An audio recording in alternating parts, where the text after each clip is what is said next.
Okay, this is the Rubistar homepage. This is where you can make your rubric. You'll see there's a spot to log in. You do not need to log in. If you want to log in and make an account for yourself, you can save the rubrics that you make to your account. So there's two areas we're going to focus on today. One is finding the rubric. The second is creating a rubric. So first thing we're going to do is just look for a template or a rubric that another teacher's made. So we're going to say if we were making a persuasive essay,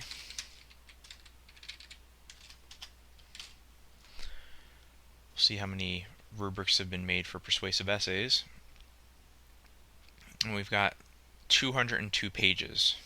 So there's a lot to look through here. You might not have the time to look through all the rubrics, but you might look through a few and find a few different categories that you'd want to use, or you might find an entire rubric that you can just copy and paste into a document for yourself, or export to an Excel document. We'll look through here. We're going to go with this 10-point essay here. You'll see that the categories are laid out, and there's 3 different points here, 2, 1, and 0 points. And this was created in 2008. Pretty plain Jane, but again, there's tons and tons of ideas in here, and you can search with any type of keyword search. If you know the name or email address of someone, maybe a fellow teacher in your district, you can search from that also. So that's basically the search function. The one I'm going to spend a little bit more time is creating the rubric. So the greatest thing about the site is there are some templates that you can use here. They're not rubrics that teachers have created, but they're sort of templates that have pre-populated categories for you. So they broke them down into different categories or different types of rubrics here, or the projects that you'll be making. We've got oral projects, products, multimedia, work skills, research and writing, science, math, art, music, and reading. So if we were working in oral project, let's say we were doing a oral presentation in front of our class, we can click here on oral presentation rubric, and we could fill out our first and last name, and we're going to call this World War II presentation. And we can make a permanent or a temporary rubric. So we'll just make this permanent. And you'll see that under the category here, we can choose from a drop-down menu. So we have ideas like pitch, pause, comprehension, enthusiasm, preparedness, listens to other presentations, time limit, speaks clearly. So I'm going to go with preparedness. And it lays us all of these points out. We've got a 4-point system here.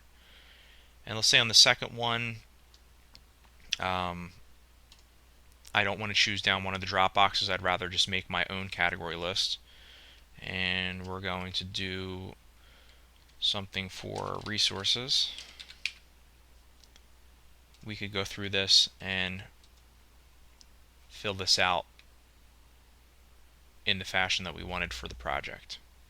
So it's very flexible. If you want to choose something that they have in here already, something that's pre-populated, created for you already, you can, or you can go through and create your own category and manually type in the criterion for each of those grading columns here. So we'll put 4 things in here just so you get a better look. Let's do posture and eye contact. And the last category we're going to use is volume. Okay, so 4 points, volume is loud enough to be heard by all audience, and 1 point would be volume is often too soft to be heard by all audience members. When we're done with this, we would scroll down to the very bottom, and we're going to submit this. Okay, it asked me for my zip code, so let's go back up and put my zip in.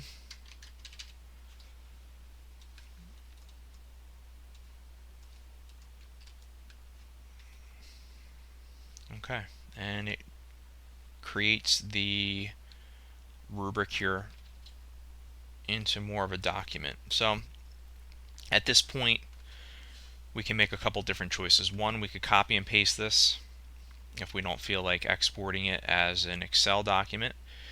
We can print this out. So we go down here to print or download. We can print the rubric. All right, go up to File and just print it out.